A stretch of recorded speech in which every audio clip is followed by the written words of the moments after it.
Entonces, la clase anterior nos quedamos en lo de ácidos nucleicos, ADN y AR. Pues ahorita vamos a platicar de él. Entonces, el material hereditario. Para que cuando se empezó a identificar la base molecular de la herencia, fue cuando el bioquímico Friedrich Mischer investigó la composición química del núcleo celular.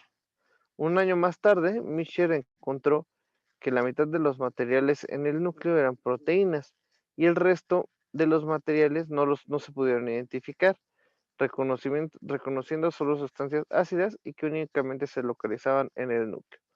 Por ese motivo se les llamó inicialmente nucleínas.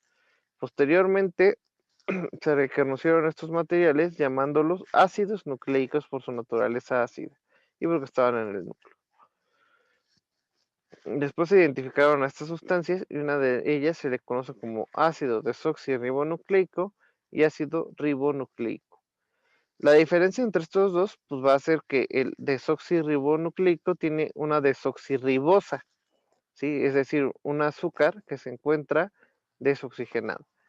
Y la ribonucleica pues, va a tener una ribosa oxigenada, pero pues, ya no le ponen oxirribonucleico, ¿verdad? Entonces, esa es la diferencia que tienen en sí el ARN con el ADN. En 1902, Sutton sugirió que la base física de la herencia eran los cromosomas. Después, en el trabajo de Morgan, se dieron fuertes evidencias para apoyar esta teoría de la herencia cromosómica. Pero ya se había encontrado que los cromosomas contienen cantidades de ADN y proteínas. A partir de esas investigaciones surgió la necesidad de si era necesario, de si eran los ácidos nucleicos o las proteínas los responsables de la información contenida en los genes. El proceso de transformación. En 1928, el bacteriólogo Frederick Griffith dio los primeros pasos hacia la respuesta de controversia, si era el ADN o las proteínas los que se encargaban de la producción y transcripción de los genes. Entonces, para eso él experimentó con bacterias de que se llaman Streptococcus pneumoniae, que es una bacteria que normalmente se encuentra, que causa infecciones de vías respiratorias, y descubrió que había dos variedades o cepas. Una de esas bacterias tiene una cápsula cubierta que la protege. Esta variedad fue llamada cepa S y causa neumonía en ratones. Y la otra variedad de bacterias no tiene cápsula y fue llamada R. Esa no produce la enfermedad. Griffith, para ver si era la cubierta mucosa la que causaba la enfermedad, calentó las bacterias de la cepa S. El calor mató las bacterias, pero no destruyó la capa mucosa. Griffith inyectó las células S muertas en los ratones y encontró que los ratones no desarrollaban la enfermedad de la neumonía, por lo que concluyó que la cubierta por sí sola no causa la enfermedad. Griffith, al continuar con sus experimentos, mezcló las bacterias muertas de la cepa S con bacterias vivas de la cepa R e inyectó a los ratones.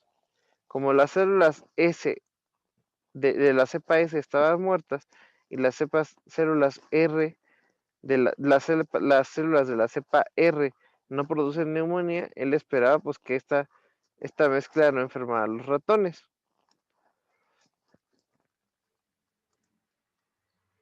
Al ser examinada la sangre de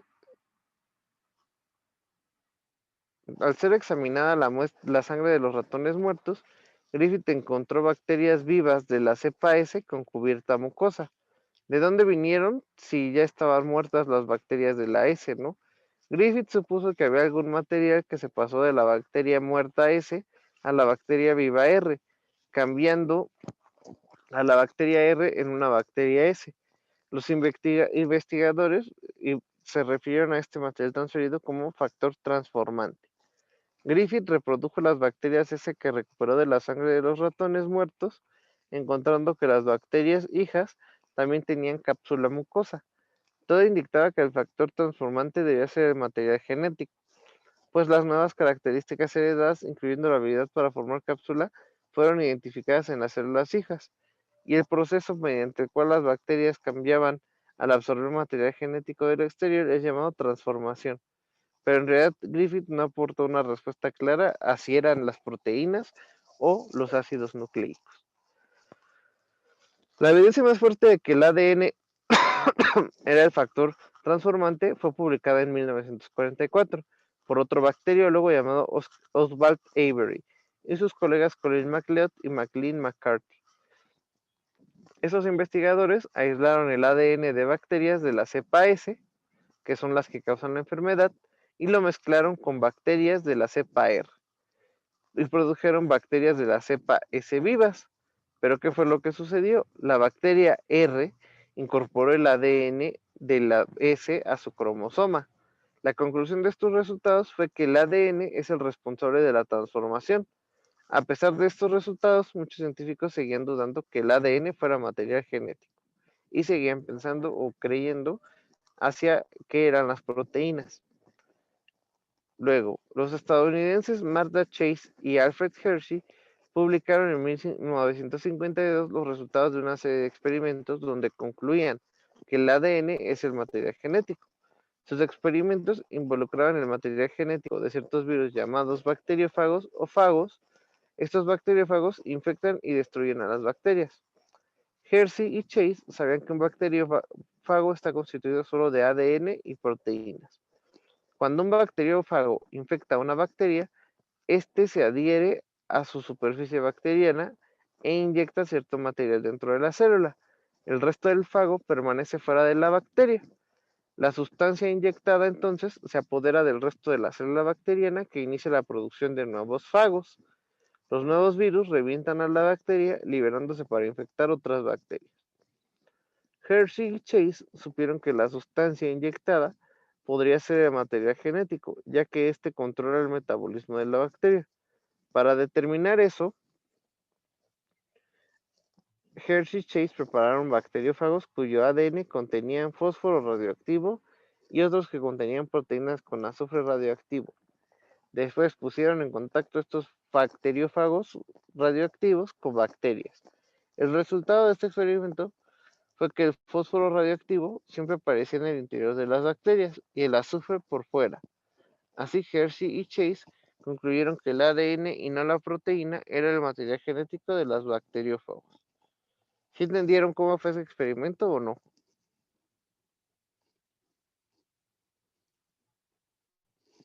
Chicos, Más o menos, profe. bueno, se los explico otra vez.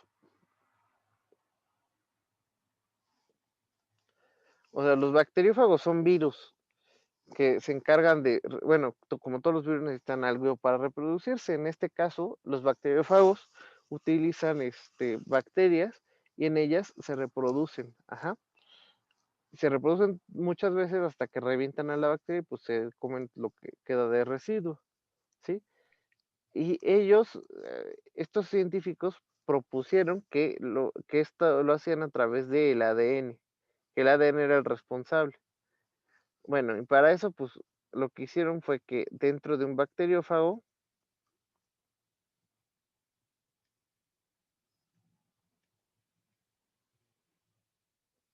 marcaron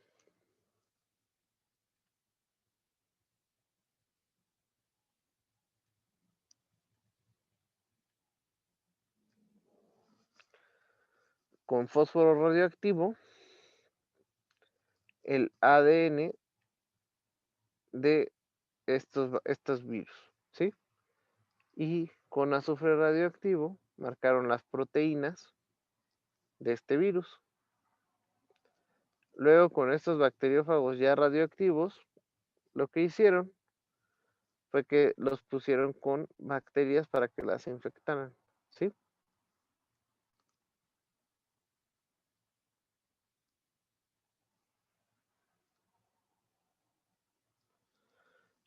Y luego midieron cómo se veían estos fósforo y azufre radioactivo con la célula de la bacteria. Entonces lo que notaron fue que el ADN marcado radioactivamente se encontraba dentro de la célula bacteriana, mientras que las proteínas se encontraban por fuera.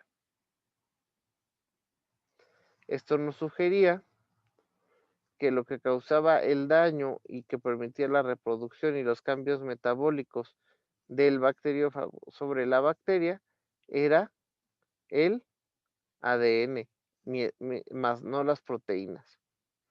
¿Sí?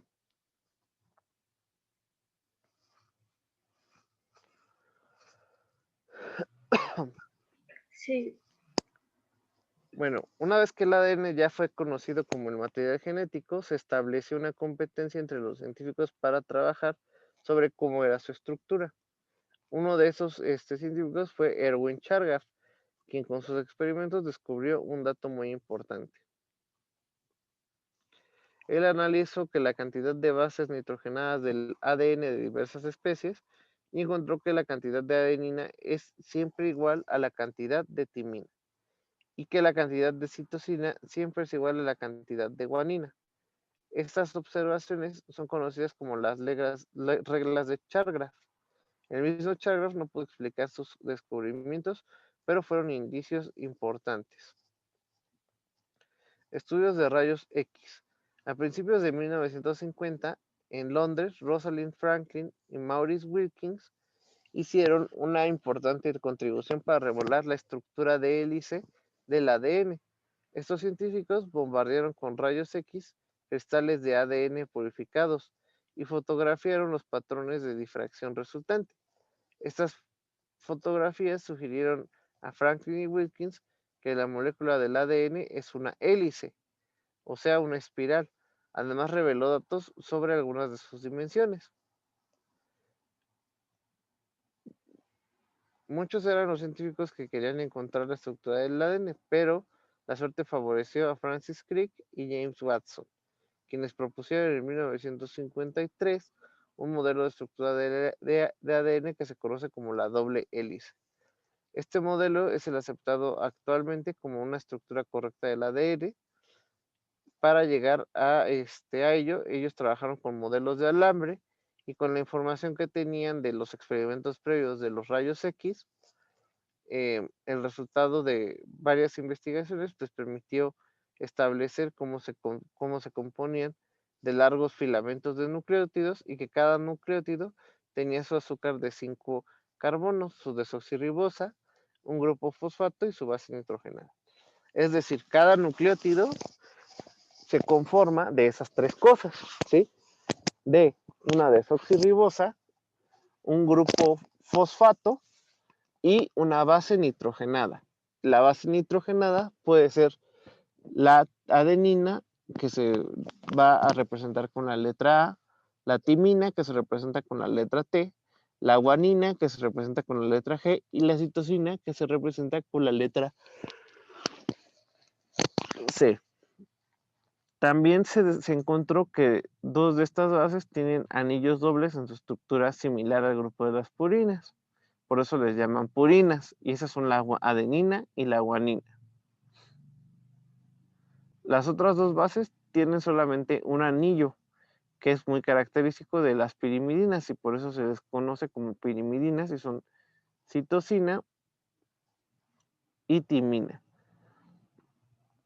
Aunque muchas interrogantes pues, seguían sin respuesta, ¿no? ¿Qué forma tienen sus moléculas? ¿Es una sola cadena?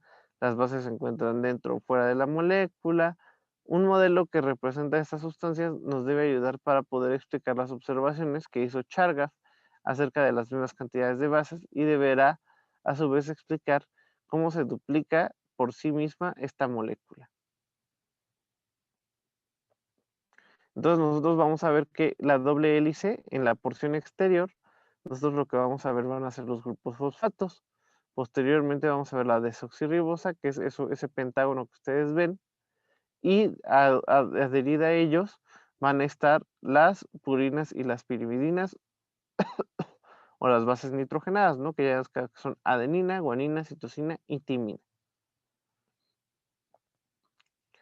Después Watson y Crick ensamblaron varios modelos tridimensionales. Después de probarlos y mejorarlos, hicieron un modelo en el cual la molécula de ADN estaba constituida por dos cadenas largas en escalera de caracol. Las moléculas de fosfato azúcar se encuentran por el lado de afuera de la molécula y las bases se encuentran en el centro, que es lo que les estaba explicando, y esas se encuentran unidas por puentes de hidrógeno, ¿sí? La unión entre base y base va a ser por puentes de hidrógeno, ¿vale? Entonces, estos puentes de hidrógeno van a formar las uniones entre las dos cadenas que existen, ¿sí? Cada par de bases forma un escalón que va a estar constituido por una de las purinas y una de las pirimidinas, y van a reconocerse que la adenina solo se une con la timina y la guanina solo se une con la citosina. Cada purina hace un par, hace cada purina va a ser un par con una pirimidina y puede hacer lo mismo con el número con enlaces de hidrógeno. Las cadenas de ADN se dice que son complementarias una con la otra. También se conoce que la estructura va a tener una cadena que es complementaria y una cadena que es la original.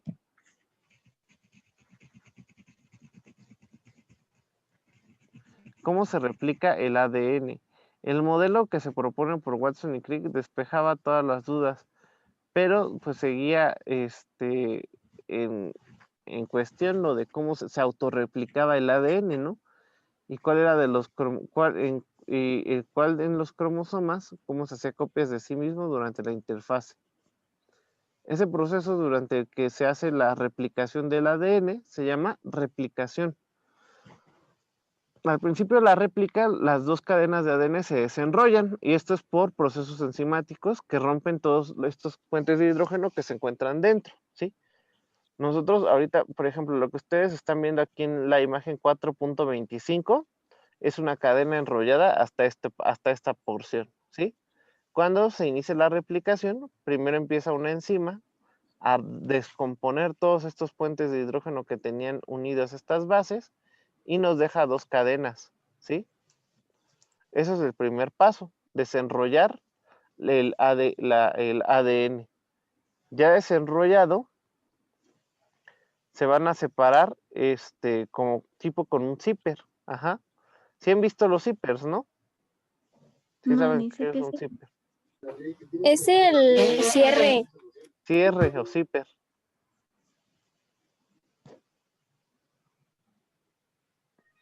Bueno, pues algo muy parecido sucede. ¿Qué pasa cuando ustedes abren el zipper? Se separan dos cadenitas igualitas, bueno, que aparentemente son iguales, ¿no? Sí. Y nos va a dar una que va a completar a la otra, ¿sí? Aquí como ya se sabe, ya están las reglas de Chargas, lo que nos decían las reglas de Chargas, a ver.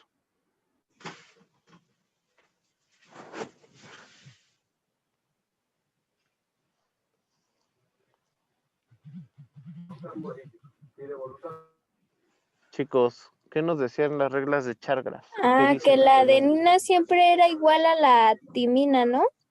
Que Y la adenina siempre va a ir unida ¿a quién? a la timina, Ajá. Y que la guanina siempre va a ir unida a la... a la citosina. Entonces nosotros podríamos saber qué hay del otro lado, ¿cierto? Si nosotros de este lado, de un lado de la cadena, tenemos una guanina, del otro lado, ¿qué va a haber a fuerza? Una citosina. Exacto. Y si desde este lado hay una timina, del otro lado, ¿qué va a haber? Una adenina. Y así. Entonces, por eso es que el ADN se puede leer de dos maneras, ¿no? Se puede leer en la cadena complementaria o en la cadena patrón, porque ya se sabe, porque siempre, de hecho así es como funciona la replicación y la transcripción, porque se van a leer esas bases y se van a poner las complementarias, ¿vale?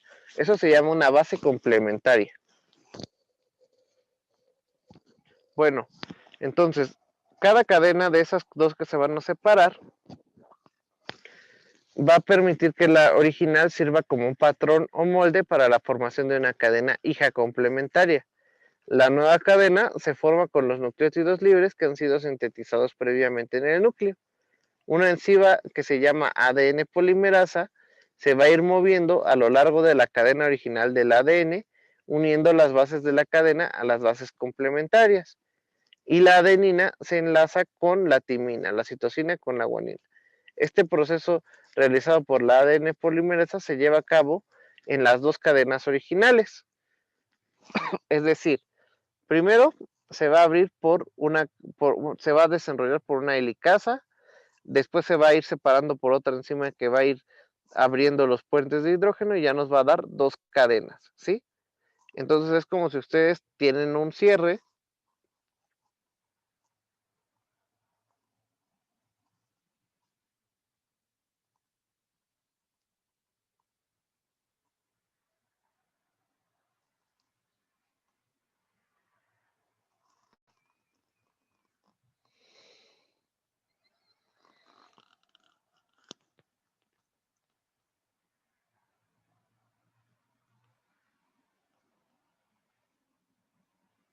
y les queda una parte que va a embonar, ¿no?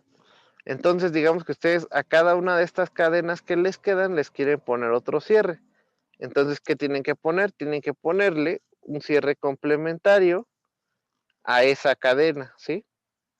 Es decir, a este verde le van a tener que poner uno igualito al amarillo. Y luego igual ya le pueden meter un cierre.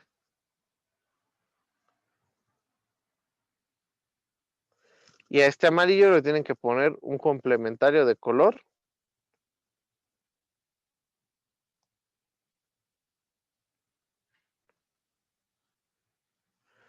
Para que puedan hacer su otro cierre.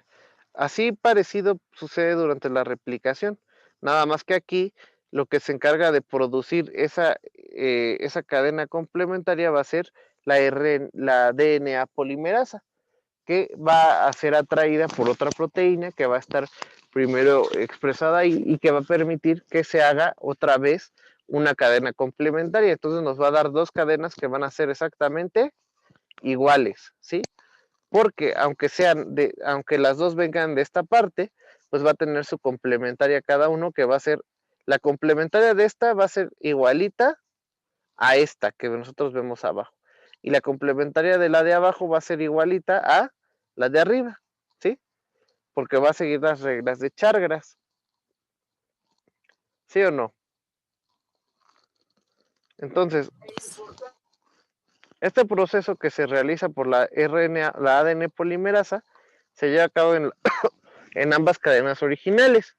Los enlaces que también se forman entre los azúcares y los fosfatos de los nucleótidos adyacentes, y el resultado de la réplica es la formación de dos moléculas de ADN que van a ser idénticas. Este proceso de replicación se le conoce como réplica semiconservadora, ya que cada molécula de ADN posee o conserva una cadena del ADN original y una recién sintetizada. ADN y proteínas. La cuestión de cómo los genes controlan la célula fue investigado desde antes que los científicos supieran que los genes estaban constituidos de ADN. Ya en 1941, mediante una serie de experimentos, algunos científicos habían llegado a la conclusión de que cada gen, de alguna manera, controlaba la producción de una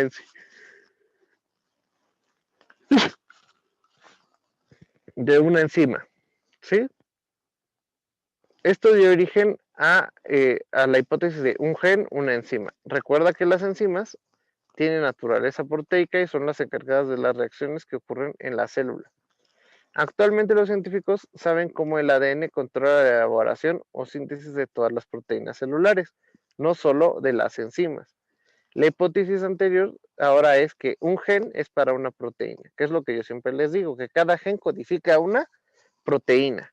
En otras palabras, un gen es un segmento del ADN que contiene la información necesaria para sintetizar una nueva proteína. Como recordarán, el ADN de las células eucariotas está en el núcleo, y la síntesis de proteínas se lleva a cabo en los ribosomas, que se localizan en el citoplasma de la célula. Por lo tanto, el ADN no puede dirigir directamente la síntesis de proteínas. Existe una molécula intermediaria que es el segundo tipo de ácido nucleico, el ARN o ácido ribonucleico. El ARN se parece al ADN, ya que también se encuentra estructurado por un azúcar, un grupo fosfato y bases nitrogenadas. La diferencia está en que el ARN es una sola cadena, no dos, Y el azúcar es la ribosa, en lugar de una base de timina, esta tiene uracilo. Estas diferencias se muestran en la figura 4.26. Los tres tipos de ARN que se encuentran involucrados en llevar a cabo las instrucciones de síntesis son llamados, todo esto, síntesis proteica. El primero es el ARN mensajero. Este lleva las instrucciones codificadas para elaborar una proteína a partir de ADN, desde el núcleo hasta los ribosomas. El segundo es el ARN de transferencia, el cual acarrea aminoácidos a los ribosomas de manera ordenada según la secuencia que debe aparecer en la nueva proteína. Y el tercer tipo es el ARN ribosomal, que constituye junto a otras proteínas a los ribosomas. Ahora veamos cómo a partir del ADN la célula va a sintetizar miles de proteínas diferentes. Entonces, el primer proceso que va a suceder es la transcripción. La producción de una proteína sucede con la síntesis de ARN mensajero.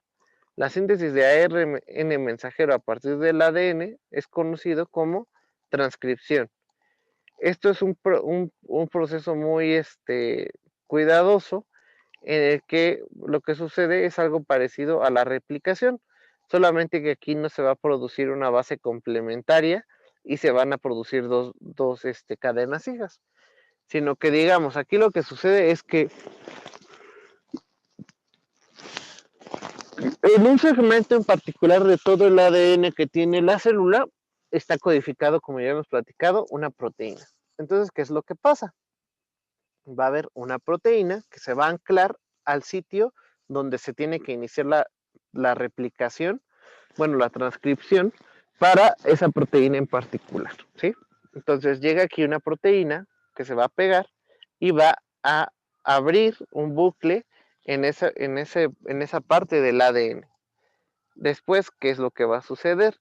Nos va a quedar una cadena patrón y una cadena molde, como ya hemos visto en la parte anterior, ¿no? Entonces, ya que se desenrolla y se separa, van a quedar expuestas las bases. Y esto solamente se va a abrir la parte del gen correspondiente a la proteína que se quiere sintetizar. Una vez hecho esto, se va a agregar una enzima que es una polimerasa, que lo que va a permitir va a ser ir uniendo ácidos ribonucleicos, nucleótidos de ácido ribonucleico, para formar un ARN. Y esto va a ser con un ARN complementario. Aquí recordemos que solo que no hay timinas, ¿no? Entonces, a una adenina siempre se le va a unir un uracilo en lugar de una timina, porque no hay timinas, ¿ok?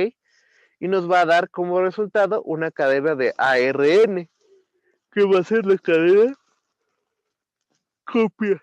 Y esa cadena va a ser movida hacia esa cadena de ARN que ahora está libre, va a ser el ARN mensajero.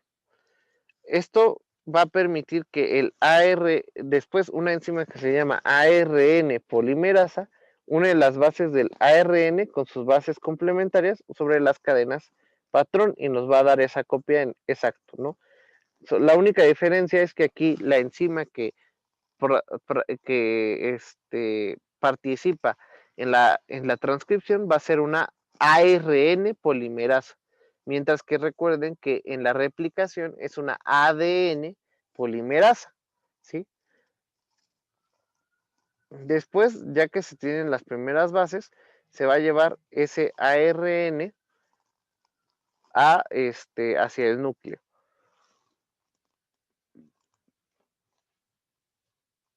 Perdón, hacia el ribosoma. Y una vez en el ribosoma,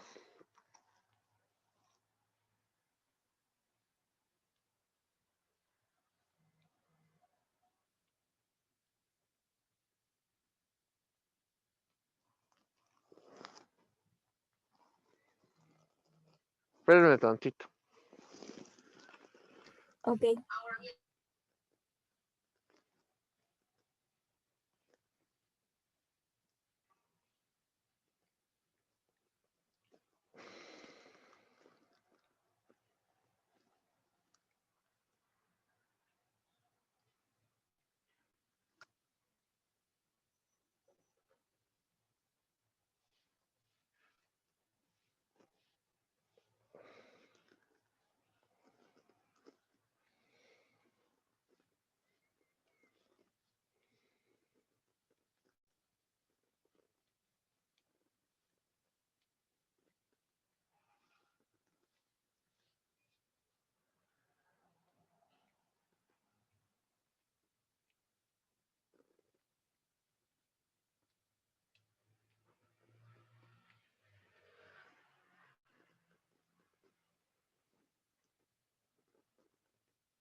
Listo, es que estaba buscando mejor un video para que vean.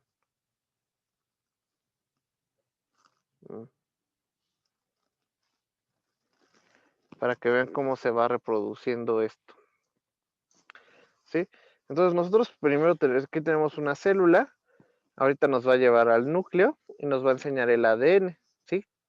Ya sabemos que en el núcleo se encuentra la estructura que es el ADN que se encuentra súper condensado, que es lo que después nos va a formar los cromosomas. Y aquí lo que nosotros vamos a encontrar en el cromosoma va a ser que el ADN está súper enrollado. ¿Sí? Es como una madeja de hilo. Y aquí hay proteínas que permiten o que hacen que el ADN se mantenga más enrollado, que son las histonas. ¿Sí? Dentro del ADN hay partes que se llaman genes, ¿no? Que ya habíamos dicho que son secciones en particular que van a controlar la transcripción de un gen. ¿Sí? Van a contener toda la información de para que se pueda hacer una proteína a partir de esa sección del ADN.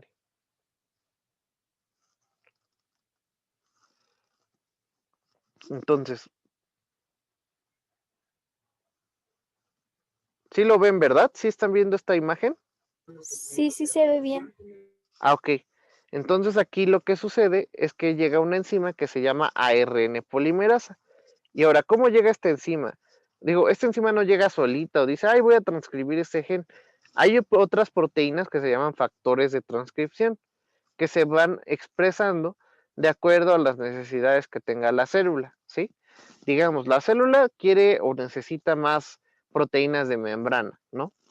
Entonces va a llegar una señal hasta el núcleo que le va a decir, oye, produce más. Para eso va a colocar unos marcadores en partes del ADN que van a ser atraídos por esta enzima. Entonces, esta enzima lo que va a hacer que va a abrir primero a lo largo de todo del ADN, solo en la sección que transcribe esa proteína en particular. Una vez que ha pasado eso, nos va a dejar